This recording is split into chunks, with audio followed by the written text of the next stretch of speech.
Hey, it's Derek with Golden Black Radio, and I just came from my local Academy Sports and Outdoors store. The most festive gear of the year is back, guys, at Academy Sports and Outdoors. Don't miss the limited edition Magellan Outdoor Christmas Market Collection only at Academy. Get exclusive 2025 gear and gifts for all your holiday parties, fun family photos, and Christmas morning traditions. Check out the entire collection, from matching PJs and holiday print fishing shirts and dresses to exclusive new Mossy Oak Snowdrift camo styles and more. Shop in-store or at academy.com. Need it fast? Get same-day delivery powered by DoorDash. Let your holiday fun begin with Magellan Outdoors Christmas Market Collection only at Academy.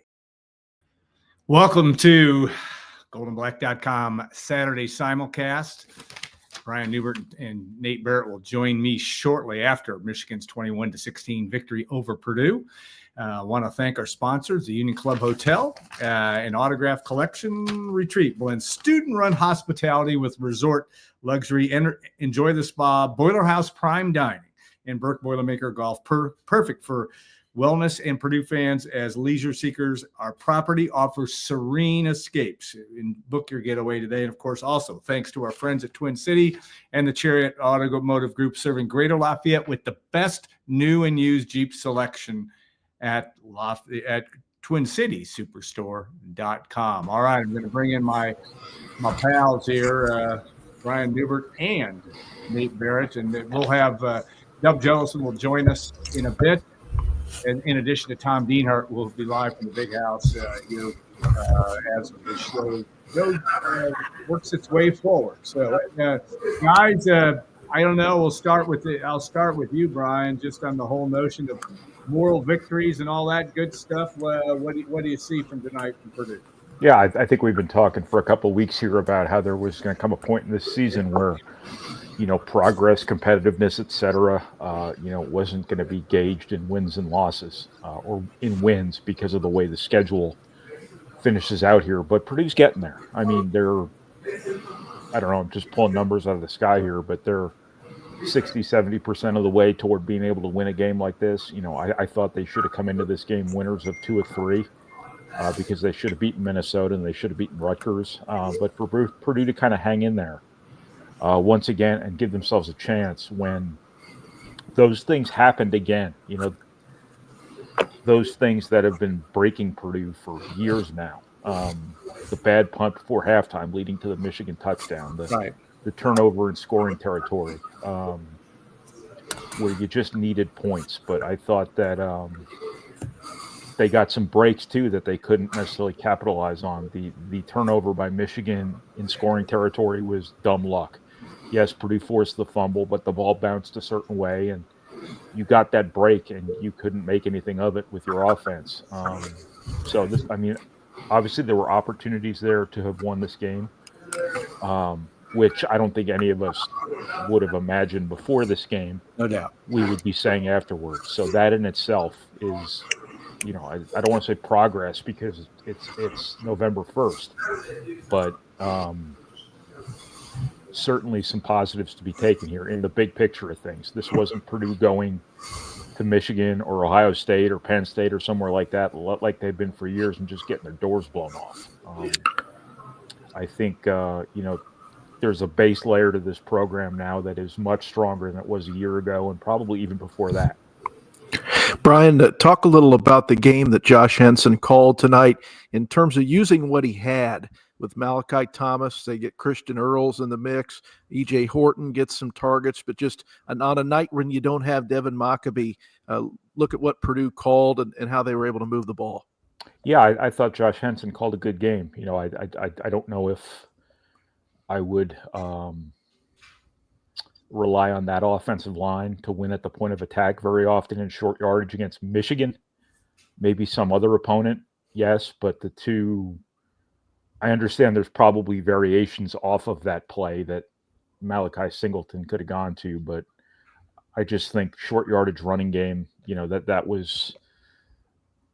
cost Purdue a pretty big opportunity there. But I thought the offense was fine. There was the one turnover, which was just kind of something that happens. It wasn't one of those disastrous mistakes like they've been plagued by the last couple weeks. They obviously moved the ball. They obviously scored enough points to be in position at the very end Michigan have had a chance to not just tie this game, but win this game. I thought they were relatively clean from a penalty perspective. I'm looking at the number right now. I can't remember what very many damaging ones. The one took the touchdown off the board, but Purdue answered and got the touchdown back. So it really didn't matter all that much. I think the offense was fine. I think the defense was fine. I think the special teams, cost them a touchdown, obviously, but also gave them a chance with the 50-yard field goal that bailed them out of a really tough spot. Had you given the ball to Michigan at your own 45-yard line or your own 40-yard line, whatever it would have been, my math is not very good right now. So field goal, it would have been the 30-something. That would have been relatively good field position. Actually, maybe not. That's not great field position. But I thought the special teams did some really positive things in the second half after essentially costing you 7 very important points right before halftime. But no, the offense was good. I think you got to be misdirection oriented at Purdue because you can't rely on that offensive line again to just move people or just hold their spot against people like Michigan. So you kind of got to do it with sleight of hand, and I think Purdue's done a pretty good job doing that. I probably won't go back tomorrow and rewatch it, but I don't remember seeing a whole lot of the read option stuff that's been getting batted down or intercepted at the line of scrimmage here the last couple of weeks. Maybe that's a Mockabee thing. I don't know, but I think that those backup running backs are okay. You can win with those guys. Yeah. So I think Purdue's offense was good enough, and I think Josh Henson's done a pretty good job this year, not just today, but I think this year, running smart, self-aware offense with the pieces he has and a quarterback who is, in my opinion, a better football player than he is a natural quarterback. You haven't had George Byrne. He's a big weapon. The offensive line is kind of what it is, and I think he's done a pretty good job this year personally. Yeah, you look at that, and I think the offensive line did it. For the most part today was one of its better performances. I memean, in terms of at least hanging in there, protecting. I understand they were doing. I think Brown had 24 pass attempts. He said 133 yards, but I thought they hung in there against the strength of Michigan. Is really its defensive line and its linebackers. They did all right. What do you think of Malachi Singleton just in terms of the use? They used him a lot, and he did some good things as well. Maybe arguably, as it turned out, maybe they went to the well once too many times with him, but easy to say from this standpoint. But certainly adds an extra twist to this offense that, like you said, Brian, you got to manufacture things, and that is very, very clear. I'm sorry, did you say Malachi Singleton or Malachi Thomas? Singleton. I've got a lot of Malachis in my head. Yeah, right I now. got you. No, I just said, what do you think of I think they've got to. I think they got to throw out of it, which they have. I think he threw the touchdown that got called back, didn't he? Yeah, he did. Yeah, I think. I'm guessing those plays he runs, those draws that look like design runs, I'm guessing he probably has to read the blocking and decide which way to go. And a couple of those, there looked like there was some daylight there that just closed down real quick. And I think that's a credit to Michigan's front.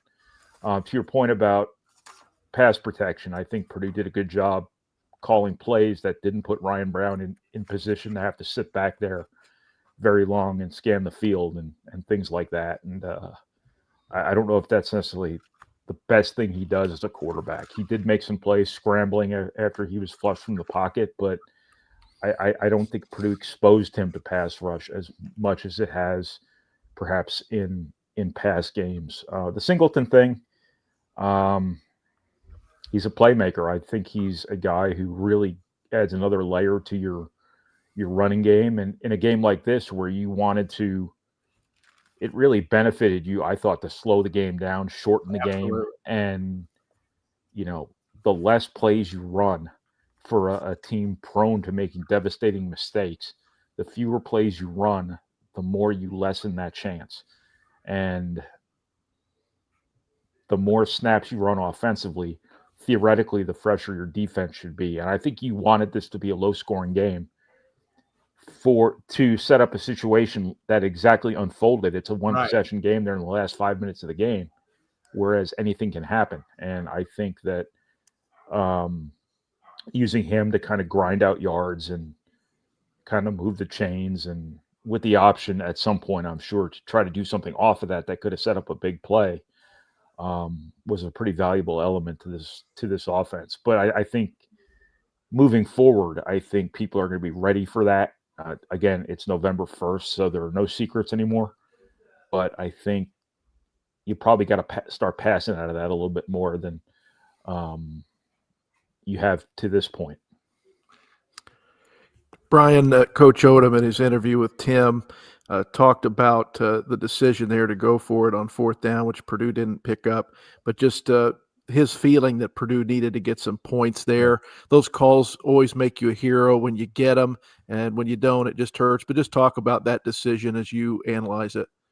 Well, what's worse, getting stopped on 4th and 1 at midfield or punting from midfield after you got the break of the game? I think that, Purdue got that enormous stroke of luck there when they fumbled into and out of the end zone that could have turned the game in Purdue's favor. And I think punting from the 50-yard line without having a chance to make something of that by your own doing, I think would have been really, really lamentable, for lack of a better term. I think you had to take a shot there. You had to go for that. I think that's kind of no man's land anyway. Yeah, absolutely. In terms of, punting from the 50 is, you just got to get a good punt. It looks like a questionable decision now because you got a 20-yard punt. If they get off a good punt, Michigan probably doesn't walk right down the field and score the way they did, but it was a short field. You have to assume the best case scenario for your players. You have to believe in your players, and you have to expect your punter to get off a decent punt in that situation. It just didn't happen. And hindsight being what it is, I probably would have done the exact same thing he did. I think you bring up a good point, and how to navigate these last 4 games. And again, it's a little bit of rope-a-dope today, Purdue, but it works. I mean, Purdue put Purdue in a position that none of us thought was going to be possible, and that was a chance to win the football game. I mean, yes, Michigan grinded it out down the stretch and got the job done, but. And I think your point also is going to be Ohio State will know about this. And again, it a little bit depends on how you can do it. Are you going to be able to do this against everybody? Maybe not. But I think you have to be, again, a step in the right direction, but also maybe a way to keep your competitiveness up. Because we've talked about this, Brian, and really it does come down. This is evaluation time. And finding out what the heck you have on your roster. Hope you can, maybe you could sneak out a win. Not likely against Washington. That's probably your best chance left. And you're going to still be a 3-touchdown underdog plus in that one. But it's 100% about trying to get to. Do you have any offensive linemen that can stay? Well, I think you saw now that you've got some guys that can get the job done, at least against Michigan today. I know Michigan's getting a little bit of injury depleted, but talk about that.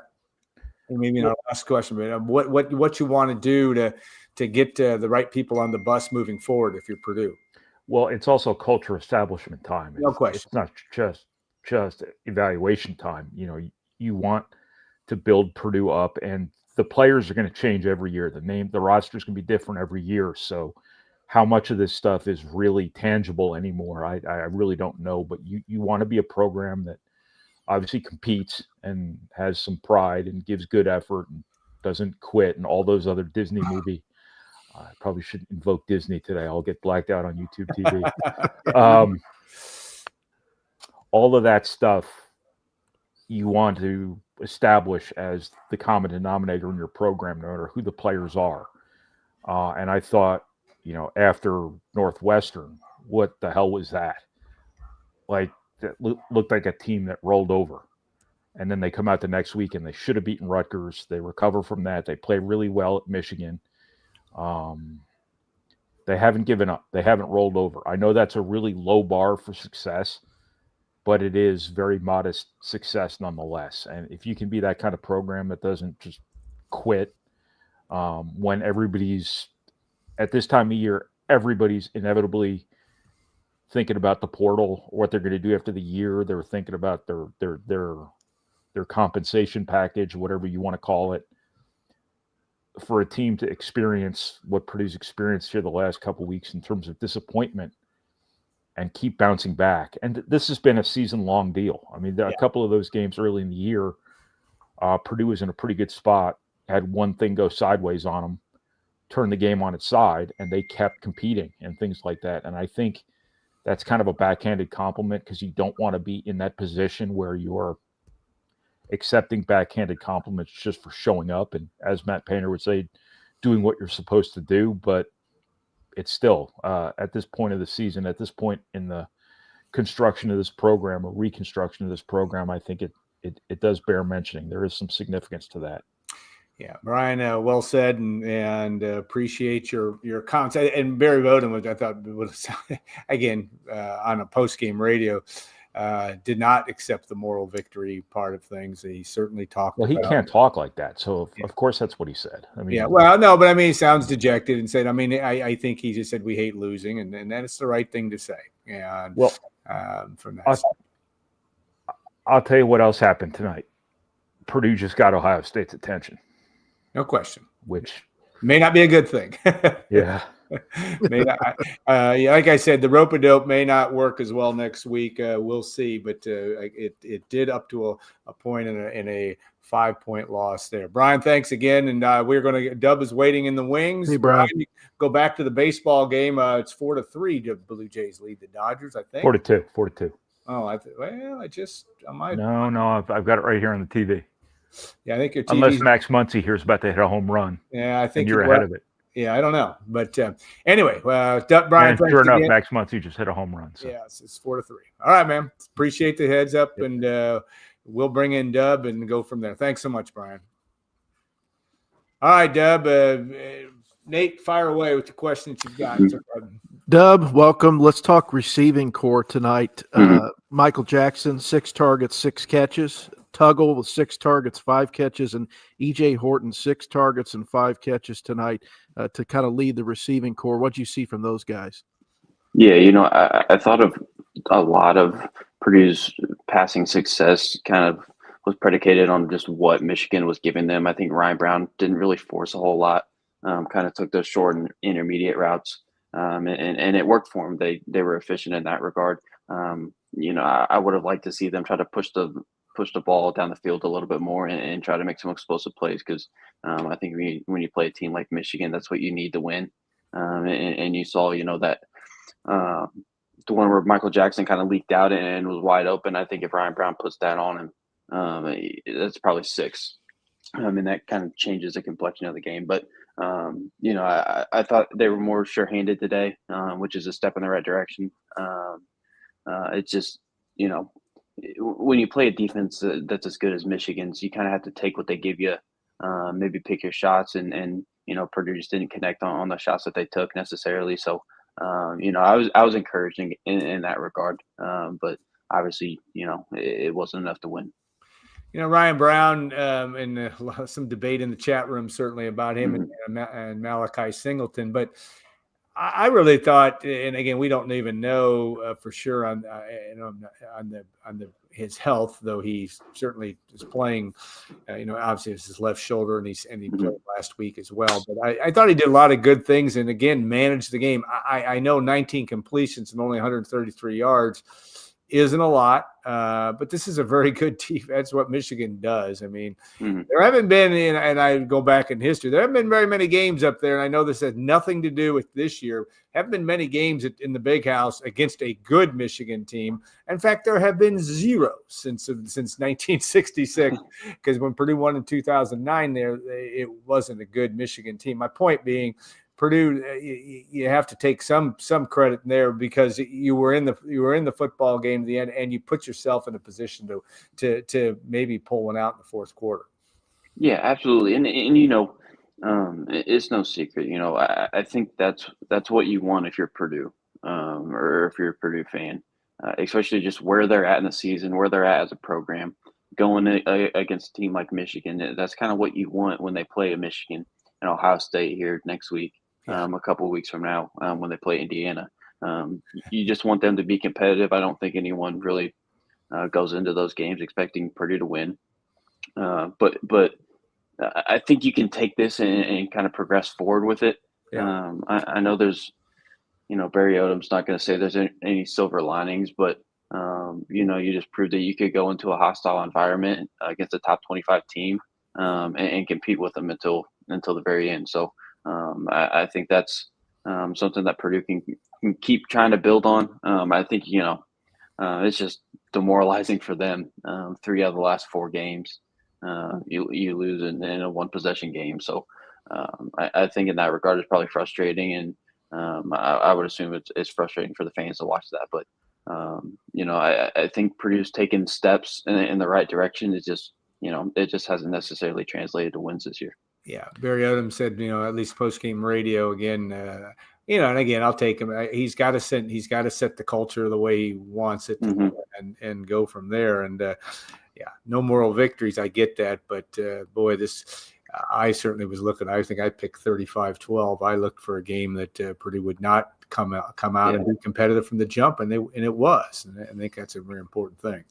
Dub, in one of Kitch's sideline reports on the radio network tonight, he talked about that, if you're going to impress these coaches, now's the time to do it. Just talk about some of the guys, maybe like a Christian Earls, getting an opportunity tonight, gets a few targets. It's time for some of these guys because, with Burhan hurt and other injuries Purdue's had, some of these guys are getting their window right now.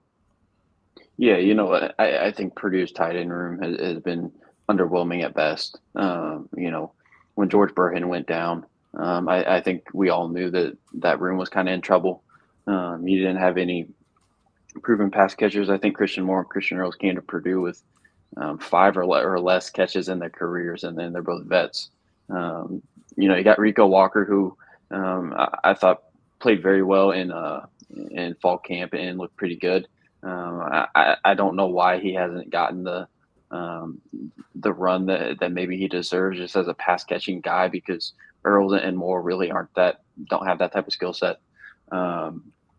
But you would obviously like to see one of those guys kind of step forward and right. kind of fill the void of Burhan. I was impressed by Malachi Thomas and Antonio Harris. I think definitely. When both of those guys have gotten their opportunities this year, they've kind of made the most of them. Obviously Devin Mockabee, we don't know how long he's going to be out. But I thought the Purdue run game was they didn't need it. They didn't break off those big runs necessarily, but I thought it was good. Not great, obviously. It's something that Purdue can still kind of lean on when they need to, and I don't know that there's that big of a drop off between Mockabee and those other two. I was going to say, I can't remember Jeff Stark right here, 9.5 minute drive, which Purdue had. I don't recall it ever happening against Michigan or any. This certainly not this year. It's the longest drive of the year, I believe. But that was impressive. Again, just the ability to control things a little bit. I thought Michigan, as good as it is defensively, and it is good. I know they've got injuries at linebacker, the Wolverines do, but it was impressive that Purdue was able to just kind of focus on what it could do. And Josh Henson and stuff, that gives you some hope moving forward. Yes, it's going to ramp up a little bit next week, but still, like Brian said earlier, Ohio State Purdue will have Ohio State's attention before the Buckeyes come into Ross-Ade. Yeah, I don't know if that's a good thing. Yeah, I don't either.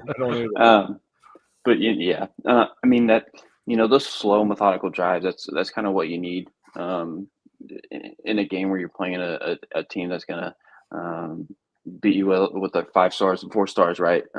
They got more talent than you. You gotta find certain ways to keep the ball out of their offense's hand. And I also think you need to get some explosive plays, which Purdue didn't really have today. But having those long, sustained drives, that's something that Purdue just has not been able to do even tonight. You had to settle for a field goal once. Right. You had a Ryan Brown with the fumble the other time. I think Purdue being able to capitalize when they're in the red zone, I think that's the biggest thing for the offense. I think the offense has moved the ball well for the most part. Obviously, they've had their struggles at times, which that just comes with football. But I think the key for them moving forward and being competitive over these last 3-4 weeks is can they get 6 instead of 3 or 0? When you get in the red zone, you got to get 6. Yeah. And they just haven't been able to do that consistently enough this year to really take that next step as an offense. That's something that I think Josh Henson's kind of wrestling with. You saw another trick play today. It worked had Joey Tenona not been a few yards downfield. Yeah. And I think Purdue's going to have to continue to do that if they want to score in the red zone. But there's also just a finite amount of trick plays and confusion that you can cause in the red zone for these defenses. I think at some point you're going to have to, just go mano a mano and let the best man win. And I don't know that Purdue can do that though.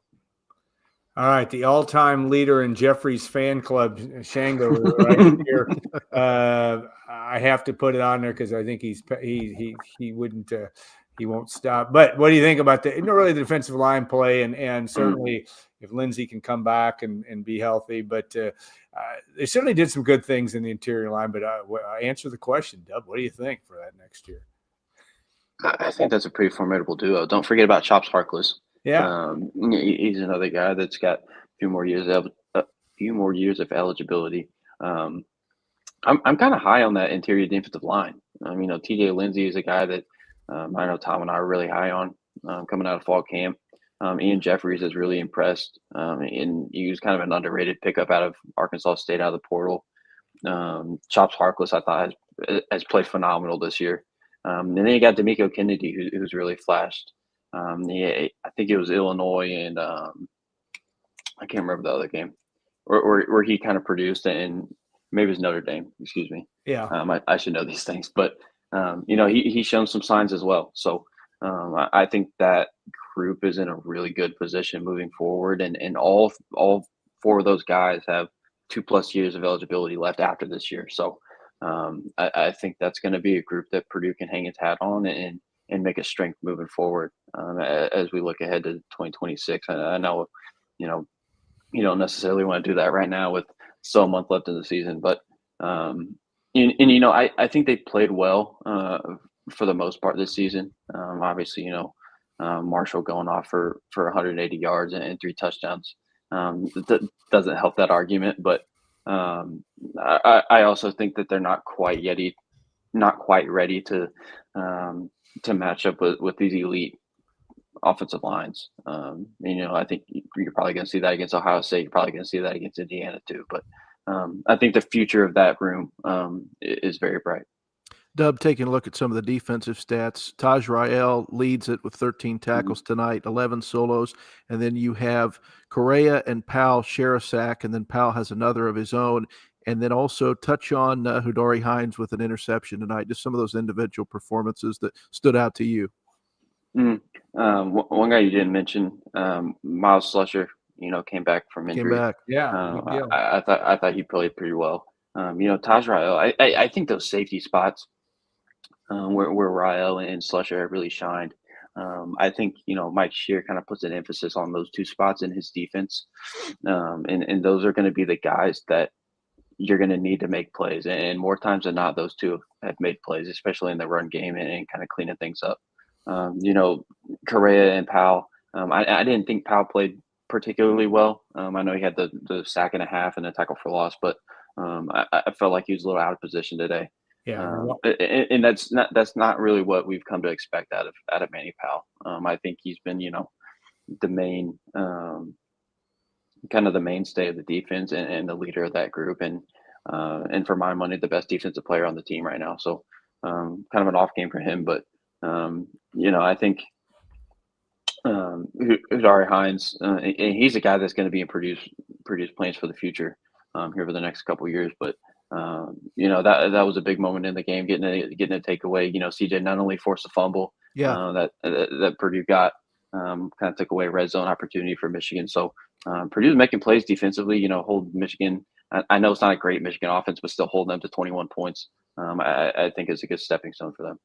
Yeah, I wondered on the long run, a Marshall's touchdown run, what go back and look at that where was Purdue not gap sound there? I'm not sure. And there was somebody out of position. I know they missed a tackle.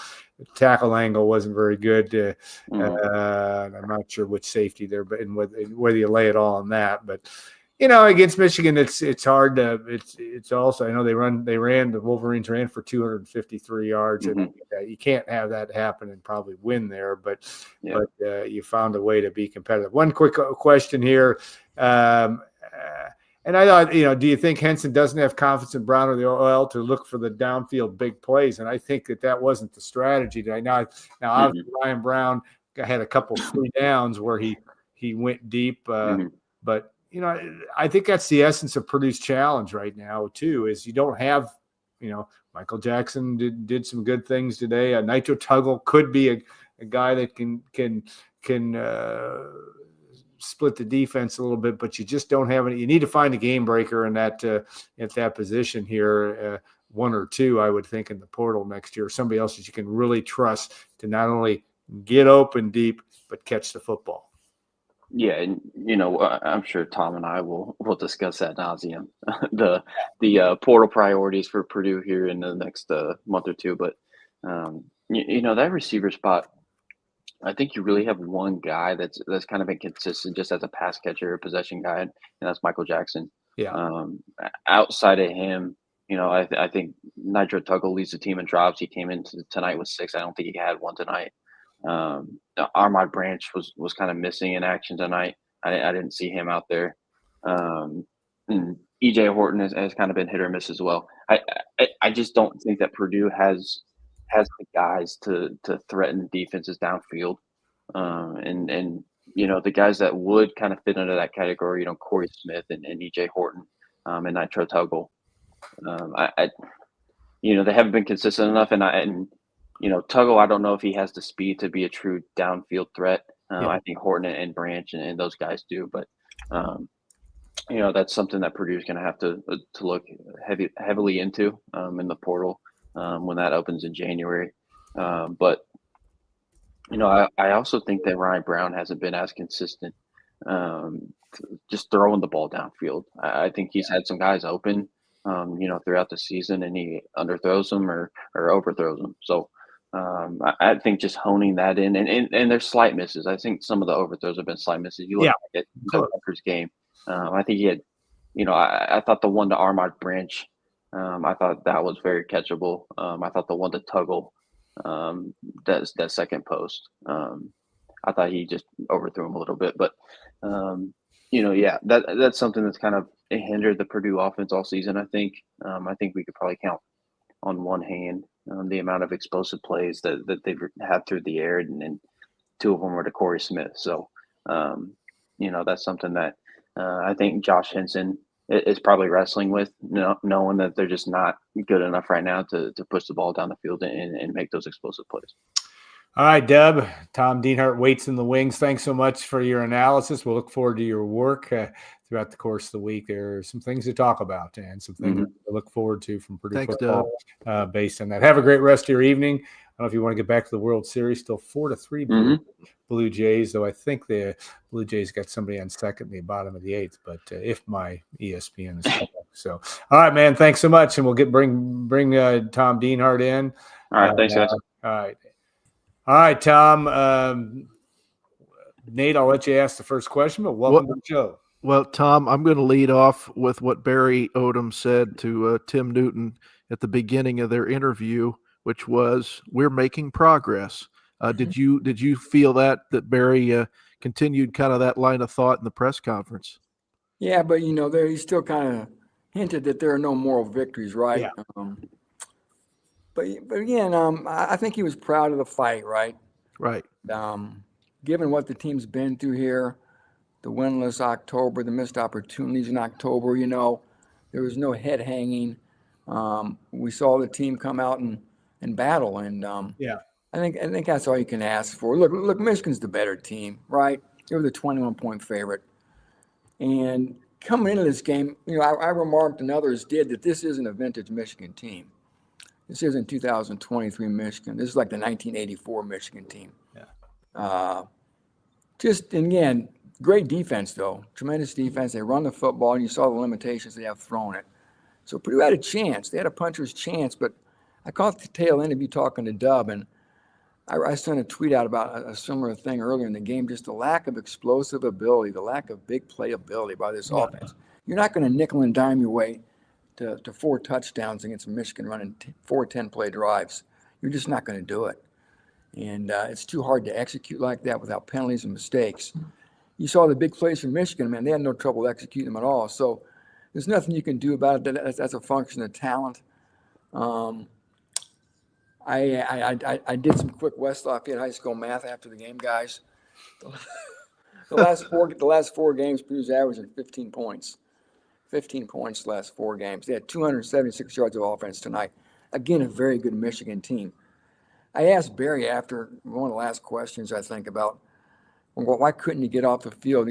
Everybody, even my mom back in West Lafayette, knew Michigan was going to run the football, time after time on that last 6 minutes of the game. They just imposed their will. Yeah. Shoved it right down their throat, men versus boys kind of stuff. And Barry kind of snapped back, and again, pointing out it's a very good football team. And he's right, it's a very good football team.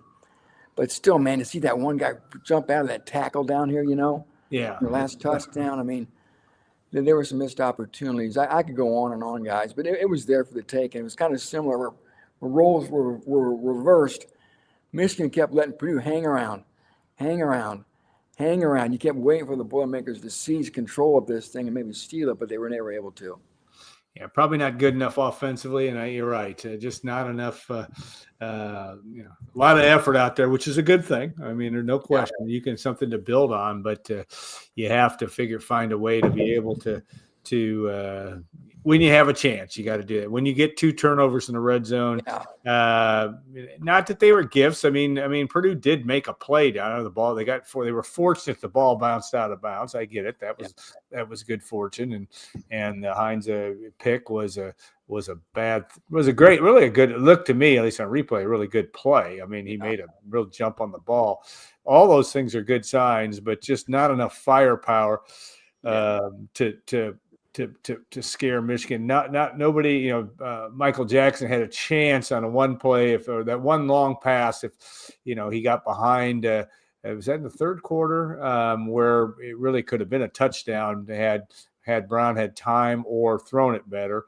But just getting it, being able to run free, it isn't going to happen a lot with where Purdue's talent set is and also where Michigan's defense is. Is that a fair assessment, you think? Yeah, it is. And,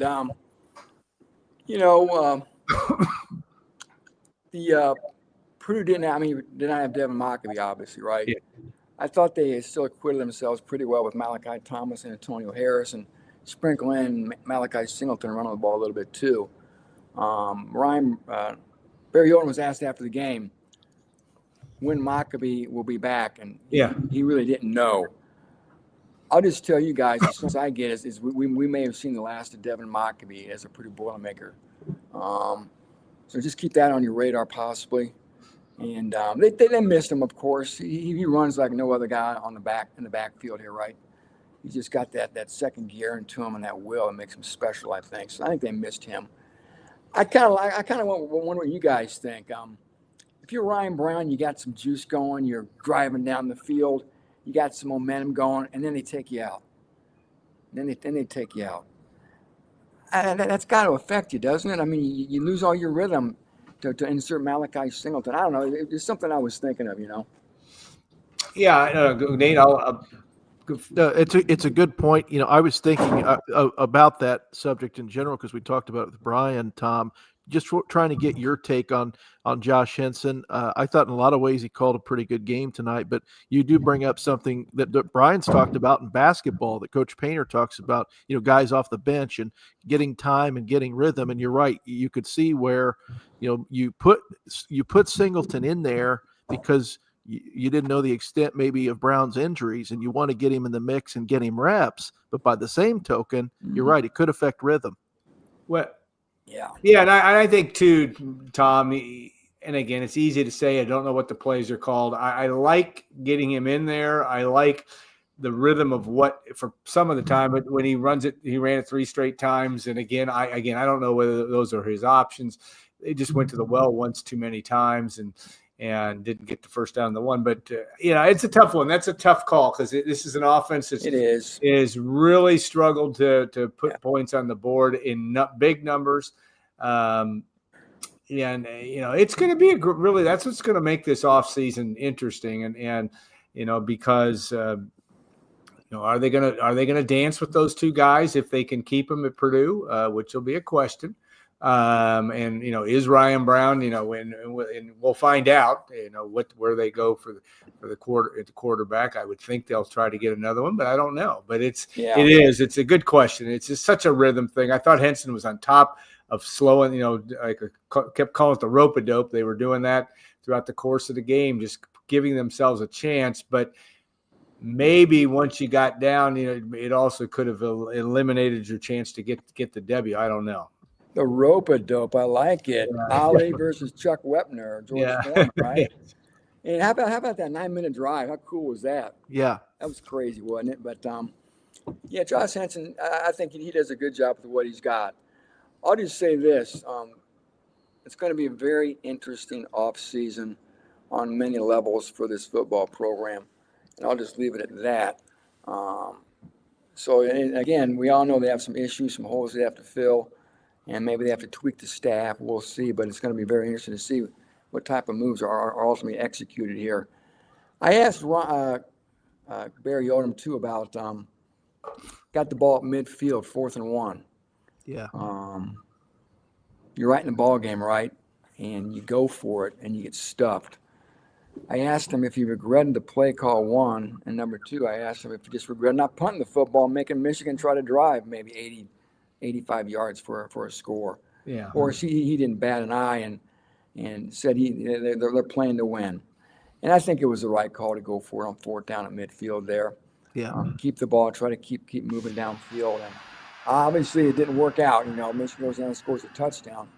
So, we consider and second guess the coach all night long. And that was certainly a pivotal moment there without a doubt. But I think they did come back, don't answer with a touchdown. Then didn't get the 2-point conversion. So again, just a lot. And right before halftime, right, guys? They give up a touchdown too, just a killer. And then you have to kick off the Michigan start the second half. There were a couple swings, big swings of momentum there that really hurt Purdue tonight. Yeah, that cheering was just for you, Tom. That just came on. I know what that was. Well, no, I think it's the top of the 9th, and I somehow hit the wrong button, which is not a new thing. Nate, what time for one more for Tom? I've got a final 2-parter for you, Tom. Number 1, one of the biggest laughs I got all week was the Michigan play-by-play guy, Doug Karsh, teasing you about your interplay with Barry Odom from the Monday press conference. That was hilarious. Oh, no. So I love any comment on that. And the second is, Tom Dienhart, will you quit teasing us about Denylon Morissette? I know. I'm done. Yeah. No more. I'm done with the Denylon Morissette updates. It'll happen if it happens, right? That's good enough. That's my philosophy of life. If it was meant to be, it will be. That's right. It wasn't meant to be for Denylon Morissette maybe to play a snap in 2025. He certainly would help, right? Chauncey Magwood has hardly played too. So 2 guys I thought were really going to help this receiving corps. So it's just tough luck for Ryan Brown. But, I don't know. I guess Barry, I don't know. I knew him a little bit before he got the job, for obvious reasons. I don't know. He's an intense guy. Yeah. And what I try to do in those press conferences, I try to ask questions that the fans would like to know, things they would like to know. Right. I think we have to be the voice of the fan, right? Yeah. We're their conduit to these guys, and I kind of wonder, man, if I was a fan, what would I want to know? What questions would I want to ask? So I think there's obvious ones we go into every week on a Monday thinking. I always before I go over to the facility on Monday, I always get my little notepad out and jot down maybe questions for Henson, questions for Shear, and questions for Barry. Yeah. Just to have kind of a working idea of maybe what I'm thinking about, what I want to ask about before I get over there. And that's sort of my MO when I do those things. Just trying to figure out what some of the storylines are, and also obviously what people would really like to hear him say and answer. Yeah, it was good. It cracked me up that the Michigan play-by-play guy was Doug paying got attention, paying attention to your interplay with Barry in the press conference. I thought was a highlight of the week. Yeah. He was a good guy. Doug Karsh's a good guy, and it's fun talking to those play-by-play guys. I was going to say, are you going to go for Paul Keels this week? Yeah, or, I got him set up for 3:00 on Tuesday. Cool. He has got the world's great. I love Tim Newton play-by-play, and he is Tim's great very at good. description. Paul Keels has the world's greatest voice. I mean, he has got That's great. a voice that Yeah, one of the best play-by-play voices I have heard.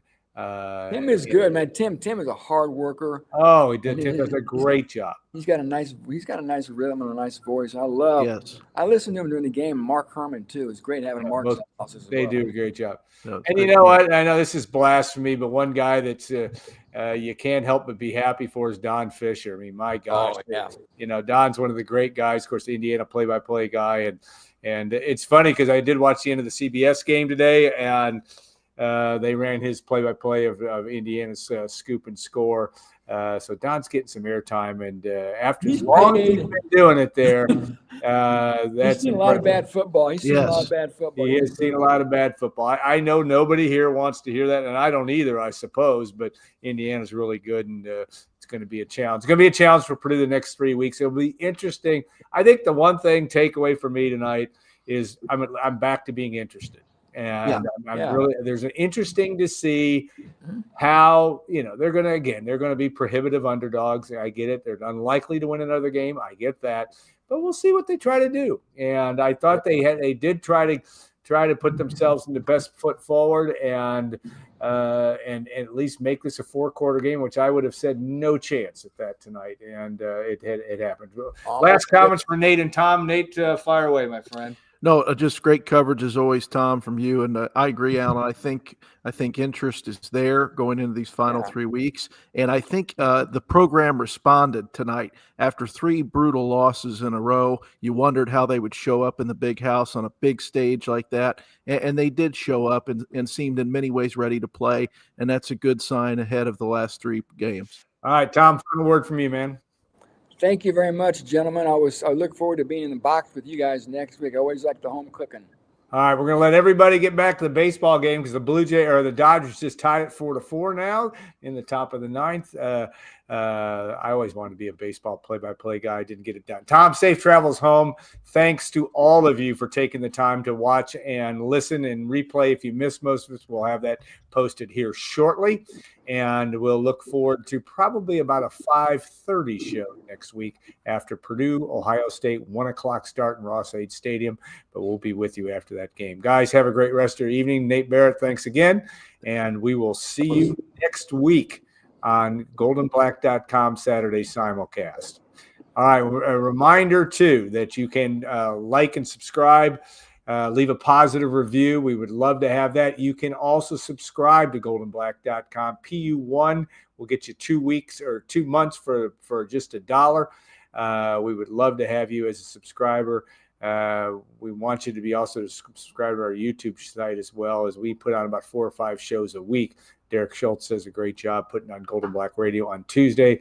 We'll have Brian Newbert probably this week for Wednesday Night Live, brought to you by Acre Pro. We'll look for that as well. I want to thank the Union Club Hotel and the good folks there at the Boiler Up Bar and Boiler House Prime. Vicki Wicks and company do a great job of making that one of the best places to stay, not only in West Lafayette, but in the state of Indiana.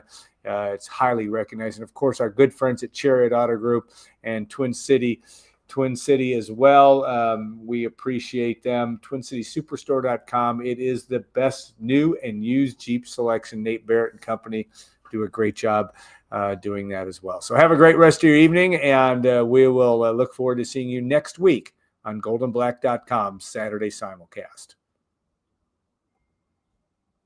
Hey, college football fans, it's time to lock in on those Saturday showdowns with BetMGM. Whether you're betting the underdog or riding with the favorite, take your excitement to the next level with a college football odds boost token. Log into your BetMGM account to receive your token. Then place a bet on any college football matchup with your activated token. If your boosted bet hits, you'll score a bigger payout. Claim your odds boost token and be sure to activate it before placing your bet. The game is about to kick off, so feel the rush and own the moment. BetMGM, make it legendary. See BetMGM.com for terms. 21 and over only. U.S. promotional offers not available in New York, Nevada, Ontario, or Puerto Rico. Gambling problem? Call 1-800-GAMBLER. First bet offer for new customers only, subject to eligibility requirements. Rewards are non-withdrawable bonus bets that expire in 7 days. In partnership with Kansas Crossing Casino and Hotel.